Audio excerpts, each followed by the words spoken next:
ما بعد فاعوذ باللہ من الشیطان الرجیم بسم اللہ الرحمن الرحیم سبحان الذی اسری بعبدہ لیلا من المسجد الحرام الى المسجد الاقصى الذی بارکنا حولہ لنریہ من آیاتنا انہ هو السمیع البصیر وآتینا موسیٰ الکتاب وجعلناہ ھدی لبنی اسرائیل الا تتخذوا من دونی وکیلا ذریۃ من حملنا مع نوح انہ کان عبدا شکورا صدق اللہ العظیم۔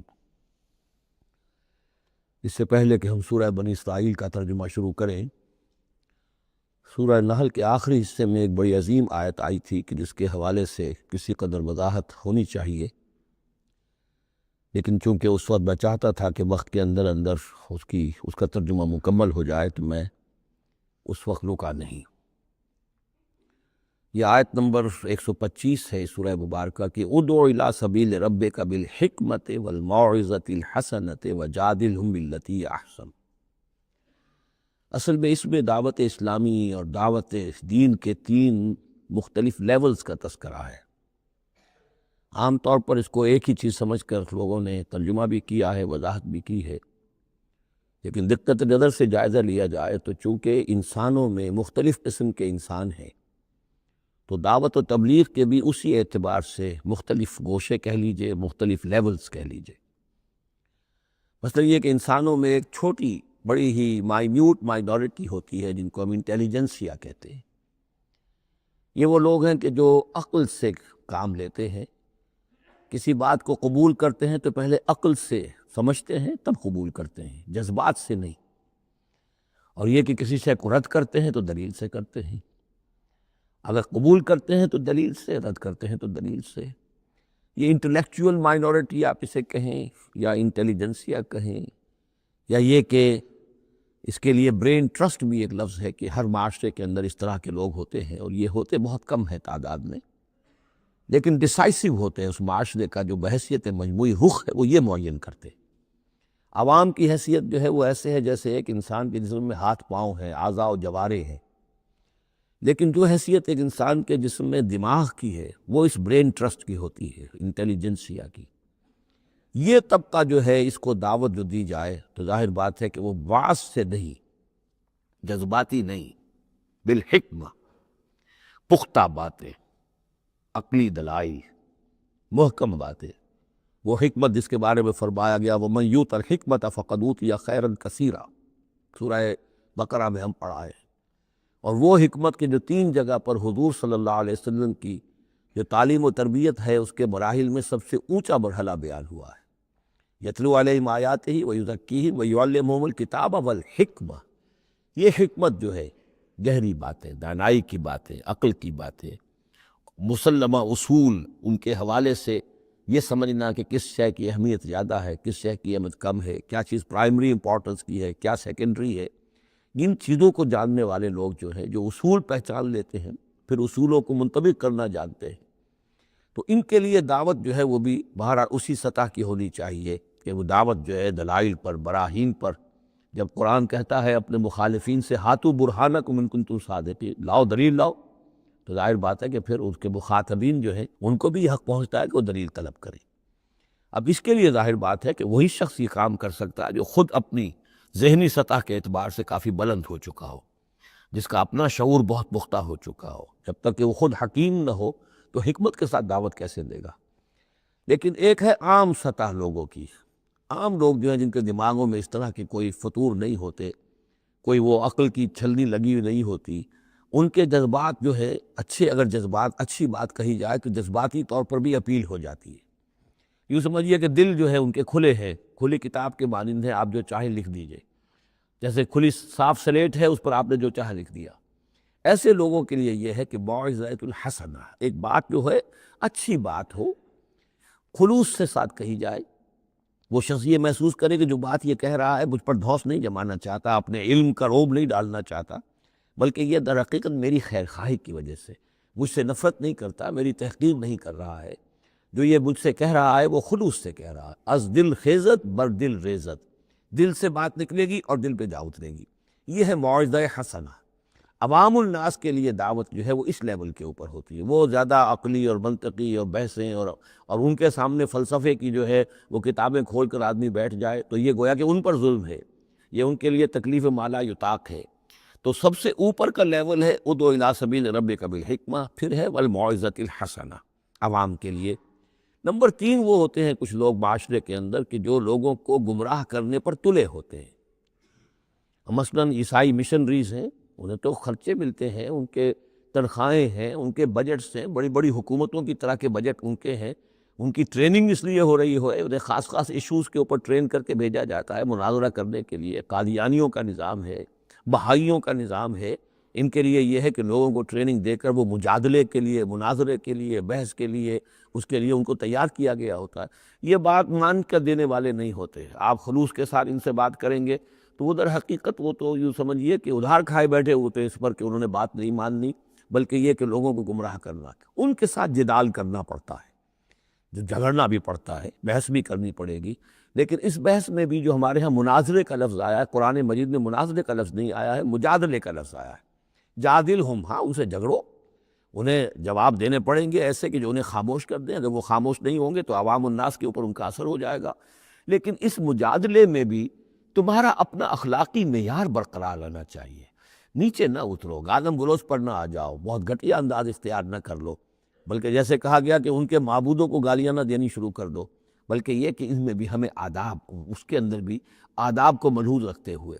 تو یہ 3 لیولز ہیں، ادعو الی سبیل ربک بالحکمۃ والموعظۃ الحسنۃ وجادلہم بالتی احسن۔ اب اس میں ہر ایک کے لیے پھر تیاری کرنی ہوگی۔ قادیانیوں سے مباحثے کرنے کے لیے ظاہر بات ہے عام آدمی نہیں کر سکتا جب تک کہ ان اسپیشل ایشوز کے اوپر اس کو صحیح جو ہے اس کو تعلیم نہ دے دی گئی ہو، اس کی اوپر تربیت نہ ہو گئی ہو۔ اور اسی طریقے سے جو بہائیوں نے کوئی مسائل اٹھائے ہوئے ہیں، منکرین حدیث نے کوئی اٹھائے ہوئے ہیں، تو اس طرح کے لیے جو ہے یہ 3 لیولز ہیں، ان کو سمجھ لیجیے۔ اب آئیے ہم سورہ بنی اسرائیل کی طرف چل رہے ہیں۔ یہ قرآن مجید کے وسط میں 2 عظیم خزانے ہیں حکمت قرآنی کے، سورہ بنی اسرائیل اور سورۃ الکہف، اور یہ نہایت حسین و جمیل جوڑا ہے۔ اس میں جوڑے ہونے کی جو نسبتیں ہیں، نسبت زوجیت، کیا کیا مشابہتیں ہیں، کس کس اعتبار سے کمپلیمنٹری ہیں، وہ تو ظاہر بات ہے کہ میں شروع میں زیادہ وقت نہیں لے سکتا، یہ تو دوران جب ہم ترجمہ کریں گے، پڑھیں گے، بات واضح ہو جائے گی۔ لیکن 1-2 موٹی موٹی باتیں دیکھ لیجئے۔ اس سورت کا آغاز ہو رہا ہے سبحان الذی اسریٰ بعبدہ، اللہ کی تسبیح کے ساتھ۔ سورہ کہف شروع ہوگی الحمدللہ الذی انزل علی عبدہ الکتاب، الحمدللہ، اور حدیث نبوی میں آیا ہے التسبیح نصف المیزان والحمدللہ تملؤہ، نظام جو میزان معرفت خداوندی ہے وہ آدھی ہو جاتی ہے تسبیح سے، سبحان اللہ کہنے سے، اور پر ہو جاتی ہے الحمدللہ کہنے سے۔ یہ دونوں مل کر گویا کہ معرفت خداوندی کا جو بھی انسان کے پاس ہو سکتا ہے اثاثہ اور جو پونجی ہو سکتی ہے اس کی تکمیل ہو جاتی ہے۔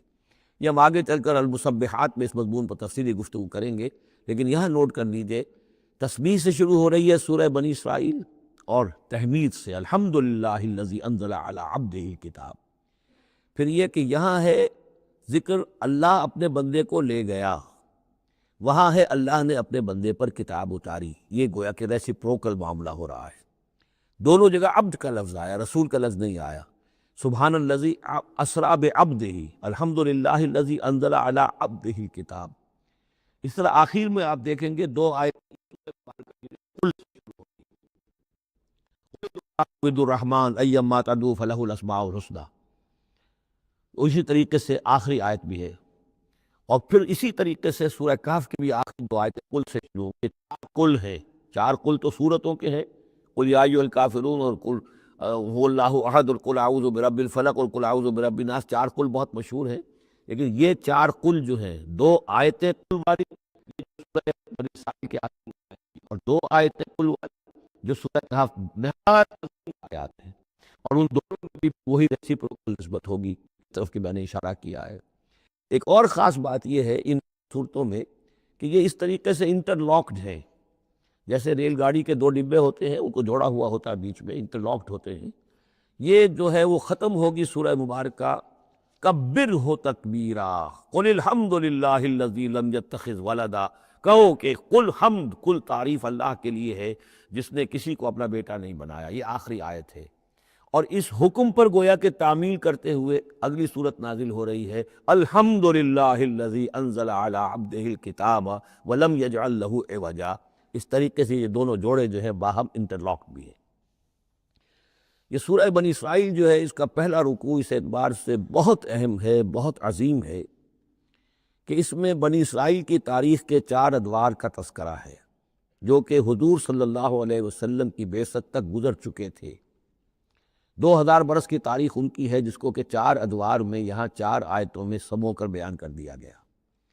اس کا ہمارے لیے فائدہ کیا ہے کہ ایک حدیث نبوی میں آیا ہے، لَيَأْتِيَنَّ عَلَىٰ أُمَّتِي مَا أَتَىٰ عَلَىٰ بَنِي إِسْرَائِيلَ حَذْوَ النَّعْلِ بِالنَّعْلِ۔ میری امت پر بھی وہ تمام حالات وارد ہو کر رہیں گے جو بنی اسرائیل پر وارد ہوئے، بالکل ایسے جیسے کہ ایک جوتی دوسری جوتی سے مشابہ ہوتی ہے۔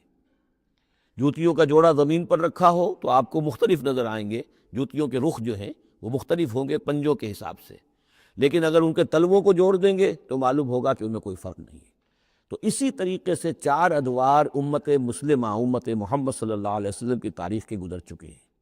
تو گویا کہ اپنے آپ کو سمجھنے کے لیے بھی یہ آئینہ جو ہے، ان آیات میں جو تاریخ بنی اسرائیل کا آ رہا ہے وہ بہت مفید ہے۔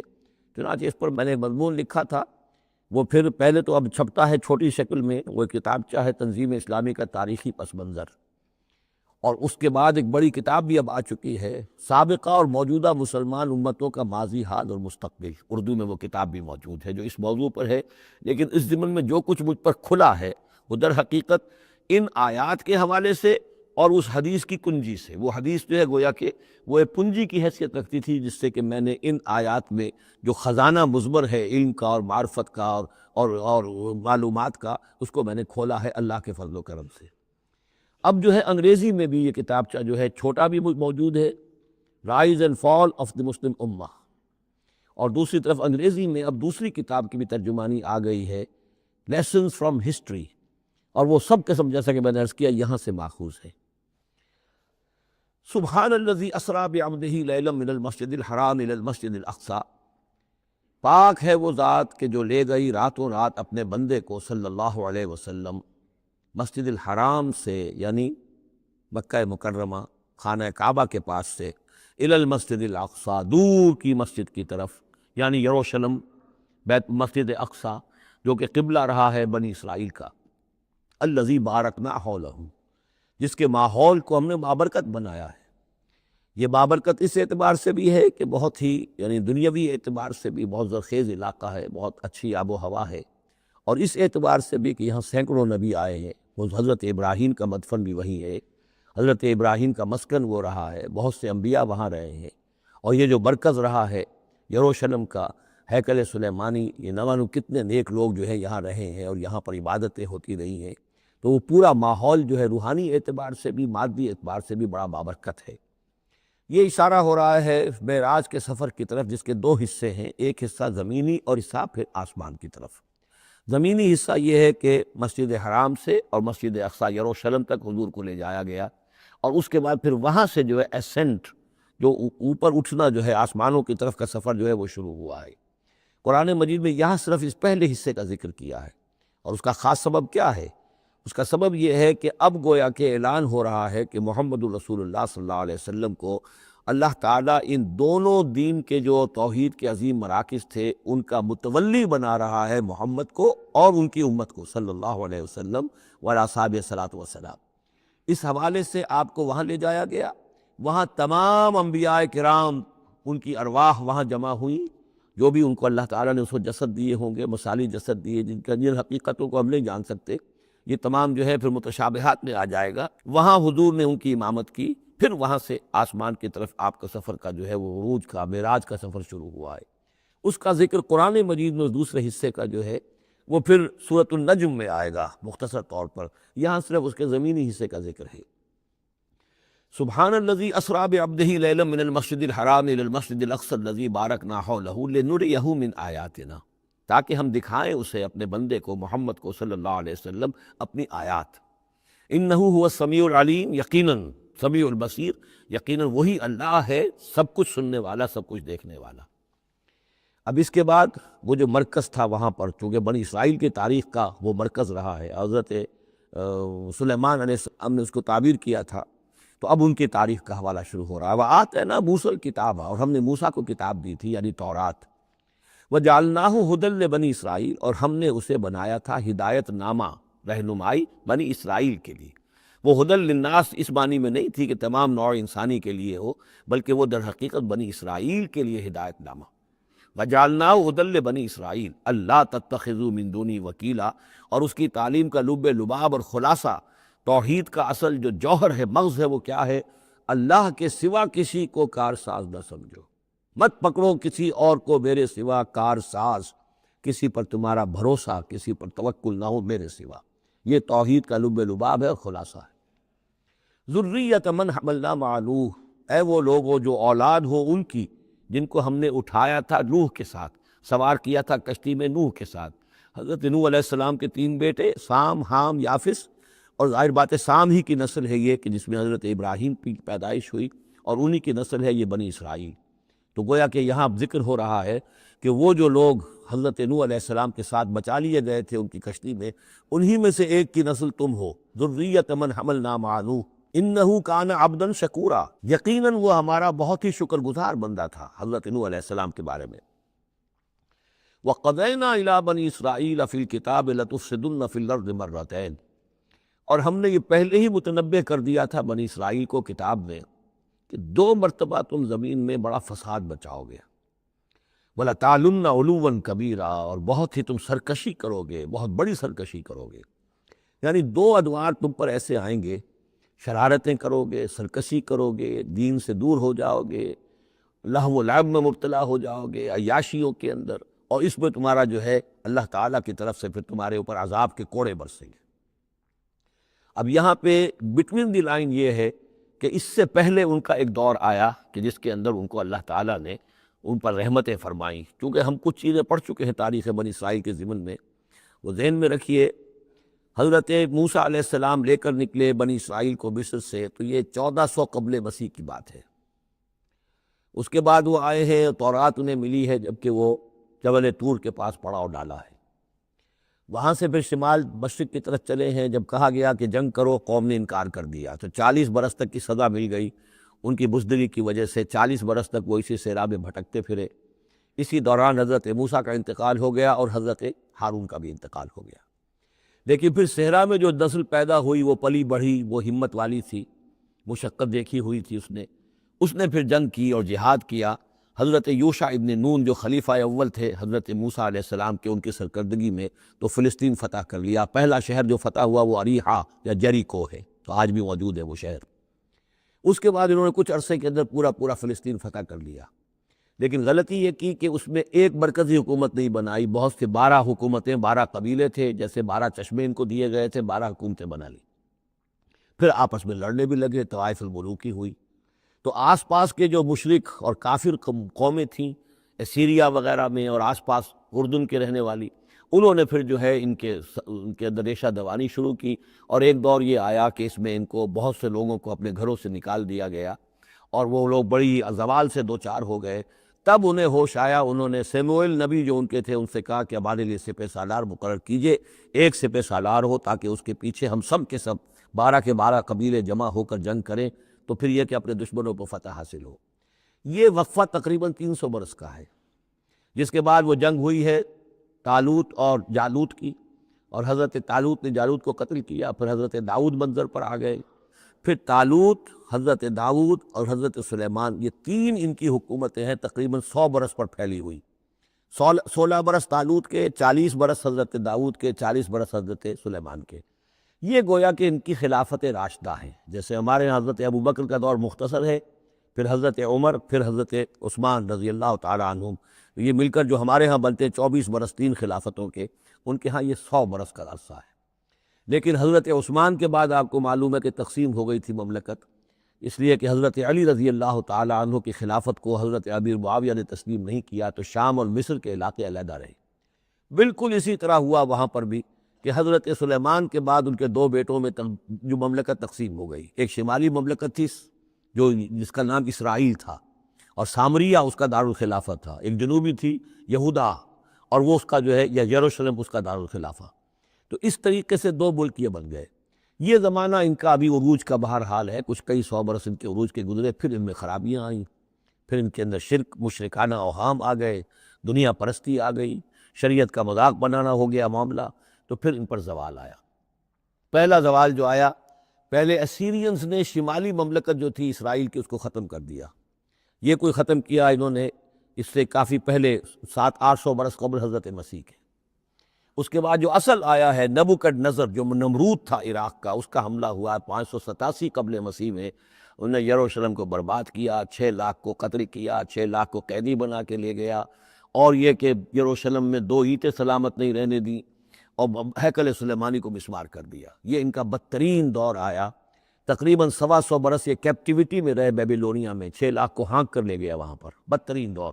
تو پہلا عروج، اس کا جو کلائمیکس تھا وہ طالوت اور داؤد اور سلیمان کا دور حکومت، اور پہلا زوال جس کا یوں سمجھیے کہ سب سے نیچے کی پوزیشن یہ ہے جو کیپٹیوٹی کا دور ہے ان کا۔ اس کے بعد حضرت عزیر علیہ السلام ان میں آئے، اللہ نے بھیجا، انہوں نے دعوت اصلاح توبہ کی منادی کی، پھر یہ لوگ کچھ ٹھیک ہوئے۔ ادھر یہ کہ ایران نے حملہ کیا تھا عراق پر، اور ان کو آزاد کر دیا تھا کہ جاؤ تم، کہ خورس نے، ذوالقرنین نے، کہ تم جاؤ اور جا کر اپنا شہر دوبارہ آباد کر لو۔ تو یہ پھر آ گئے، حضرت عزیر کے ساتھ ہو کر آئے ہیں۔ تو یہ تقریباً 458 قبل مسیح میں پھر یہ دوبارہ آئے ہیں۔ تو یہ سمجھیے کہ 125 برس تک یہ جو شہر ہے اجڑا پڑا رہا ہے۔ اسی دوران میں حضرت عزیر کو اللہ تعالیٰ نے 100 برس کے لیے سلائے بھی رکھا ہے، وہ موت ان پر طاری کر دی تھی، جو سورہ بقرہ میں ہم پڑھ کر آئے ہیں۔ یہ سارے واقعات کو آپ یوں سمجھ لیجئے کہ یہ علیحدہ علیحدہ ٹکڑے جو ہم نے پڑھے ان کو جوڑ لیجئے۔ بہرحال پھر ان کے اندر یہ کہ ایک نیکی کی تحریک چلی، پھر ان کے اندر لوگوں نے توبہ کی، پھر اللہ نے انہیں دوبارہ ایک عروج عطا کیا، مکابی سلطنت قائم ہوئی، اور وہ جہاں تک دنیاوی حدود ہیں، زمینی حدود، وہ حضرت سلیمان کی مملکت سے بھی بڑی تھی۔ یہ ان کا دوسرا دور عروج ہے۔ لیکن پھر ان کے اندر زوال آیا، پھر خرابی آئی، پھر وہی دنیا پرستی، وہی عیاشیاں، وہی بدماشیاں، وہی مشرکانہ اوہام۔ اس کے نتیجے میں پھر ان پر جو کوڑے پڑے ہیں، وہ پہلے تو پڑے ہیں یونانیوں کے ہاتھوں، سکندر مقدونی نے پہلے فتح کیا ان کو، پھر سلیوکس جو اس کا اس سے سالار تھا وہ ان پر حکمران رہا ہے۔ اس کے بعد یہ ہے کہ پھر رومنز آ گئے، رومنز نے ان کو فتح کر لیا، ان کی حکومتیں چلتی رہیں۔ یہ دوسرا دور ہے۔ اس دور میں پھر یہ ہے کہ رومن ہی کے ہاتھوں سن 70 عیسوی میں دوبارہ یروشلم تباہ و برباد ہوا، 1,33,000 یہودی ایک دن میں قتل کیے۔ پھر دوبارہ وہ ٹیمپل یا ہیکل سلیمانی جو دوبارہ تعبیر کر لیا تھا حضرت عزیر کے بعد، پھر وہ مسمار کر دیا گیا، اور وہ آج تک مسمار پڑا ہوا ہے۔ اور گویا کہ حضور صلی اللہ علیہ وسلم کی بعثت کے وقت 500 برس ہو چکے تھے اس کو مسمار ہوئے ہوئے۔ سن 70 عیسوی میں وہ مسمار ہوا، اور 571 میں حضور کی پیدائش ہے، یعنی آپ کی پیدائش بھی پورے 500 برس بعد ہوئی ہے، جبکہ یہ رومیوں کے ہاتھوں ہیکل سلیمانی تباہ و برباد کر دیا گیا تھا۔ یروشلم میں پھر کوئی متنفس نہیں رہا، لیکن یہ کہ بعد میں جو ہے اس کے اندر ان کو یہاں سے نکال باہر کیا گیا، ان کا ڈائسپورا شروع ہو گیا۔ وہ ڈائسپورا اس صدی کے شروع میں ختم ہوا ہے، وہ پھر میں بعد میں بات کروں گا۔ یہ ساری داستان بڑی اہم ہے، اس لیے کہ یہ سابقہ امت مسلمہ ہے۔ یہ وہ امت مسلمہ ہے جس کے ہاں 1400 برس تک نبوت رہی، جس کے ہاں 3 کتابیں نازل ہوئی ہیں، جن کے بارے میں قرآن میں 2 جگہ ہے کہ یا بنی اسرائیل اذکروا نعمتی التی انعمت علیکم وانی فضلتکم علی العالمین، میں نے تمام جہان والوں پر تمہیں فضیلت دی ہے۔ تو اسی طریقے سے پھر ان کو معزول جب کرنے کے بعد ہم سامنے آئے ہیں، تو حضور نے بتایا وہی کچھ تم پر بھی ہوگا اور وہی کچھ ہم پر بھی ہوا ہے۔ ہمارا بھی پہلا عروج عربوں کی زیر قیادت تھا، پھر زوال آیا۔ پہلے پٹائی ہوئی کروسیڈرز کے ہاتھوں، پھر جو پٹائی ہوئی ہے، بڑی پٹائی جو ہوئی ہے، وہ ہوئی ہے پھر ہلاکو اور چنگیز کے ذریعے سے، فتنہ تاتار۔ اس کے بعد پھر جو ہے وہ قیادت بدل گئی، عربوں کی قیادت کے بجائے ترکوں کی قیادت آ گئی۔ وہ وہی لوگ جنہوں نے لاکھوں کروڑوں مسلمان قتل کیے، پھر وہ ایمان لے آئے، اسلام لے آئے، انہی کے ذریعے کی مختلف حکومتیں بنی، ترکان تیموری اور ترکان صفوی اور ترکان سلجوقی اور ترکان عثمانی۔ لیکن اس کے بعد پھر ان پر بھی زوال آیا، وہ ہم نے دیکھ لیا اس صدی میں، گریٹ اوٹومان امپائر جو ہے اس صدی کے شروع میں ختم ہو گئی۔ اور ہم پر بھی جو دوسرا جو دور آیا عذاب کا، وہ یورپ کی قوموں کے ذریعے سے آیا۔ کہیں انگریز آ گئے، کہیں فرانسیسی آ گئے، کہیں اطالوی آ گئے، کہیں اسپینیئرز آ گئے، کہیں ڈچ آ گئے۔ تو جیسے کہ یہودیوں پر بھی دوسرا عذاب جو آیا تھا وہ گریکس اور رومنز کے ہاتھوں، اسی طریقے سے مسلمانوں پر بھی دوسرا زوال کا دور جو آیا ہے وہ یورپین کولونیل پاورز کے ہاتھوں آیا۔ ہم نے یہ طے کر دیا تھا، پہلے ہی سنا دیا تھا بنی اسرائیل کو کہ تم اپنی تاریخ میں 2 مرتبہ بہت فساد مچاؤ گے اور بہت سرکشی کرو گے۔ فَإِذَا جَاءَ وَعْدُ أُولَاهُمَا، جب ان دونوں میں سے پہلے وعدے کا وقت آ گیا، بَعَثْنَا عَلَيْكُمْ عِبَادًا لَنَا أُولِي بَأْسٍ شَدِيدٍ، ہم نے تم پر مسلط کر دیے اپنے ایسے بندے جو بڑی سخت جنگ کرنے والے، بڑے سخت جنگجو تھے۔ فَجَاسُوا خِلَالَ الدِّيَارِ، تو وہ تمہاری آبادیوں میں، ملکوں میں گھس گئے۔ وَكَانَ وَعْدًا مَفْعُولًا، اور وہ وعدہ جو اللہ کا تھا وہ پورا ہو کر رہا۔ یعنی جب تم شرارت کرو گے، جب تم دین سے برگشتہ ہو جاؤ گے، جب تم اللہ کی کتاب کو اور اللہ کے قانون کو جو ہے وہ مذاق اور ہنسی بنا لو گے، تو پھر تم پر ہمارے عذاب کے کوڑے پڑیں گے۔ یہ میں بتا چکا ہوں، پہلے یہ کوڑے آئے ایسیرینز کے ہاتھوں جنہوں نے ختم کر دیا اسرائیلی مملکت کو، پھر یہ آئے نیبوکڈنیزر کے ہاتھوں، بیبیلونینز کے ہاتھوں، جس نے کہ یروشلم کو بھی برباد کیا، 6 لاکھ کو قتل کیا، 6 لاکھ کو ساتھ لے گیا اور ہیکل سلیمانی مسمار کر دیا۔ ثم رددنا لکم الکرۃ علیہم، پھر ہم نے تمہاری باری لوٹائی ان پر۔ پھر اللہ تعالیٰ نے ان کو پھر ایک مرتبہ پھر وہ دی سہارا دیا، چاہے وہ سہارا ایرانیوں کی وجہ سے ہوا کہ خورس یا سائرس ذوالقرنین، اس نے اب عراق پر حملہ کیا اور پھر یہاں پہ ان کو اجازت دے دی کہ تم چلے جاؤ اور جا کر اپنا شہر دوبارہ آباد کر لو، تو یہ واپس آئے۔ ثم رددنا لکم الکرۃ علیہم، پھر ہم نے تمہاری باری لوٹا دی ان پر، وامددناکم، اور تمہاری مدد کی، باموال، اموال کے ذریعے سے بھی، وبنینا، اور اولاد بیٹوں کے ذریعے سے بھی، وجعلناکم اکثر نفیرا، اور پھر ہم نے تمہیں بنا دیا ایک کثیر تعداد والی قوم، تم پھلے پھولے پھر ایک بڑی پراسپرس قوم بن گئے۔ ان احسنتم احسنتم لانفسکم، تم نے اگر کوئی بھلائی کمائی تو اپنے نفس کے لیے بھلائی کمائی، اپنے لیے کمائی، اپنے فائدے کے لیے۔ وَإِنْ أَسَأْتُمْ فَلَهَا، اور اگر کوئی برا کام کیا تو وہ بھی اپنے لیے کیا، اس کا وبال تم پر دنیا میں بھی آیا اور آخرت میں بھی اس کا عذاب آئے گا۔ فَإِذَا جَاءَ وَعْدُ الْآخِرَةِ، جب وہ دوسری مرتبہ کی وہ سرکشی اور تمرد اور شیطنت تمہاری اور تمہارا جو ہے دین سے برگشتگی کا دور آیا، تو دوسرے وعدے کا وقت آیا، لِيَسُوءُ وُجُوهَكُمْ، یہاں وہ الفاظ محذوف سمجھیے، بَعَثْنَا عَلَيْكُمْ عِبَادًا لَنَا أُولِي بَأْسٍ شَدِيدٍ، وہ گویا کہ الفاظ یہاں ریپیٹ نہیں کیے گئے۔ دوبارہ پھر ہم نے تمہارے اوپر ایسے زوردار لوگوں کو مسلط کیا، لِيَسُوءُ وُجُوهَكُمْ، تاکہ وہ تمہارے چہروں کو بگاڑ دیں، تمہارے حلیے بگاڑ دیں۔ وَلِيَدْخُلُوا الْمَسْجِدَ كَمَا دَخَلُوهُ أَوَّلَ مَرَّةٍ، اور وہ داخل ہوں مسجد میں، یعنی مسجد اقصیٰ میں، ہیکل سلیمانی میں، جیسے کہ وہ داخل ہوئے تھے پہلی مرتبہ۔ جیسے بے حرمتی کی تھی بیبیلونینز نے بیت المقدس کی اور ہیکل سلیمانی کی، ایسی ہی بے حرمتی پھر کی ہے ٹائٹس رومی نے سن 70 عیسوی میں اس ہیکل کی بھی، اور ہیکل کو مسمار کر دیا۔ وَلِيَدْخُلُوا الْمَسْجِدَ كَمَا دَخَلُوهُ أَوَّلَ مَرَّةٍ وَلِيُتَبِّرُوا مَا عَلَوْا تَتْبِيرًا، اور یہ کہ تباہ و برباد کر دیں ہر اس شے کو جس کے اوپر بھی ان کو اختیار اور قبضہ حاصل ہو جائے۔ عَسَىٰ رَبُّكُمْ أَن يَرْحَمَكُمْ، یہ دور گزر چکے 2000 برس، یعنی ان کا سیکنڈ جو سمجھیے کہ زوال کی انتہا تھی وہ چلی آ رہی تھی 500 برس سے محمد الرسول اللہ صلی اللہ علیہ وسلم کی بعثت کے وقت تک۔ ایک عروج، ایک زوال، پھر عروج، پھر زوال، اور زوال کو 500 برس ہو گئے تھے جب کہ حضور کی بعثت ہوئی اور یہ قرآن نازل ہوا۔ ان حالات میں کہا جا رہا ہے عسیٰ ربکم ان یرحمکم، تمہارا رب اب بھی تم پر رحم فرمانے کو تیار ہے، ممکن ہے کہ تمہارا رب تم پر رحم کرے۔ وَإِنْ عُدْتُمْ، اگر تم نے وہی روش اختیار کی، وہی کفر کیا، وہی حق کو ماننے سے انکار کیا اور اعراض کیا، عدنا، پھر ہم وہی کچھ کریں گے جو ہم نے پہلے کیا تھا۔ وَجَعَلْنَا جَهَنَّمَ لِلْكَافِرِينَ حَصِيرًا، اور ہم نے کافروں کے لیے جہنم کو تو باڑا بنا رکھا ہے، جیل تو بنا رکھی ہے ہم نے جو ان سب کا احاطہ کر لے گی۔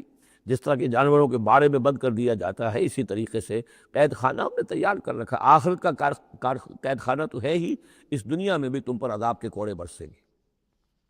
ان ھذا القرآن یہدی للتی ہی اقوم، دیکھو اب یہ قرآن جو ہم نازل کر رہے ہیں اپنے بندے محمد پر صلی اللہ علیہ وسلم، یہ گویا کہ اب شاہ درا ہے، اللہ کی رحمت میں داخل ہونا ہے تو اس سے داخل ہونا ہوگا، اس کو مانو تو تمہارے لیے اللہ کی رحمتوں کے دروازے پھر کھل جائیں گے۔ جو بھی اللہ نے وعدے کیے ہیں اپنے اس آخری نبی اور ان کی امت کے لیے، تم بھی اس میں شامل ہو جاؤ گے، انہی کی برکتوں سے تم بھی حصہ پاؤ گے۔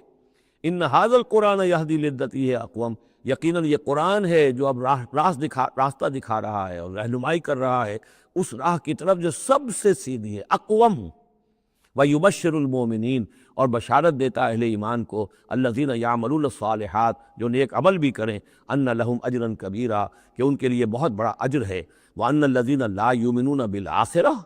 اب دیکھیے جہاں بھی وہ بات آتی ہے عمل کی خرابی کی تو ایمان بالآخرہ کا تذکرہ، اور وہ لوگ کہ جو ایمان نہیں رکھتے آخرت پر، اعتدنا لہم عذابا علیما، ان کے لیے تو ہم نے فراہم کیا ہوا ہے دردناک عذاب۔ یہ پہلا رکوع 10 آیات کا بہت ہی اہم ہے تاریخی اعتبار سے، اور اس کو سمجھنا چاہیے۔ یہ خد و خال یہ ہماری ہی گویا کہ امت مسلمہ ایک ہم ہیں، الحمدللہ امت محمد میں شامل ہے، لیکن یہ بھی ایک امت مسلمہ تھی، یہ سابقہ امت مسلمہ ہے، اور ابھی یہ ختم نہیں ہوئی، یہ موجود ہے۔ اگر ڈپوزڈ ہے، معزول کر دی گئی ہے، وہ دوسری بات ہے، اور تقریباً 2000 برس سے یہ بڑے سختیوں کے اندر تھی، لیکن اب تقریباً 100 برس سے یہ ابھر کر آ گئی ہے، اور یوں سمجھیے کہ اب 2 پتنگیں اوپر چڑھ رہی ہیں۔ ایک سابقہ امت مسلمہ کی 1917 سے چڑھنی شروع ہوئی، بالفور ڈکلریشن، 1948 میں اسرائیل بن گیا، 1967 میں اسرائیل کی جو توسیع ہو گئی، 1991 میں آپ کو معلوم ہے کہ جو اس کا اربوں میں ایک ہی دشمن ہو سکتا تھا جس سے اسے خطرہ تھا، عراق، اس کا برکس نکال دیا گیا۔ اب وہ اس پورے علاقے کے اندر تو ایک اتنی بڑی طاقت ہے کہ کسی عرب ملک کے اندر یہ جرت نہیں ہے کہ وہ اسرائیل کا مقابلہ کر سکے۔ لیکن یہ کہ امت مسلمہ میں بھی رنائسنس شروع ہوا ہے، یہ بھی اپنے انتہائی زوال کو پہنچ چکی تھی اس صدی کے آغاز میں۔ پہلی جنگ عظیم کے بعد جب سلطنت عثمانیہ ختم ہوئی، خلافت ختم ہو گئی 1924 میں، تو اس کے بعد سے یہاں بھی ایک رنائسنس شروع ہو چکا ہے۔ یہاں بھی پھر آزادی کی تحریکیں چلیں، پھر جو ریوائیول کی تحریکیں، احیائی تحریکیں، جماعت اسلامی کی تحریک، اخوان کی تحریک، مظلومی پارٹی، اسی طریقے سے جو ایران میں تھے فدائی، یہ تحریکیں چل رہی ہیں۔ تو اس کو بھی جاننا بہت ضروری ہے کہ یہ جو صدی ہماری گزری ہے، اب ختم ہو رہی ہے، اس صدی کے دوران ہمارا ایک زوال کا عمل بھی چل رہا تھا، اور ایک یہ کہ ایک نئی ایک ترقی کی طرف بھی ہم آگے بڑھے ہیں رفتہ رفتہ۔ یہ دونوں پروسیس سائڈ بائی سائڈ، مرج البحرین یلتقیان بینہما برزخ لا یبغیان، یہ دونوں عمل چل رہے ہیں۔ ان تمام چیزوں کا صحیح اندازہ ہونا چاہیے، ذہن میں خاکہ ہونا چاہیے، تاکہ کوئی شخص دین کی خدمت کر رہا ہو تو اسے معلوم ہو زمان و مکان کے اعتبار سے میں کہاں ہوں، کس جگہ کھڑا ہوں، ماضی کیا ہے، سامنے کیا ہے، داہنے بائیں کیا حالات ہیں۔ تو یہ ساری چیزیں جو ہیں ان کو سمجھنا بہت ضروری ہے۔ چنانچہ وہ جو میں نے چند کتابوں کا تذکرہ کیا ان کو غور سے پڑھیے، 2 مختصر ہے، 2 ذرا اس سے بڑی ہیں۔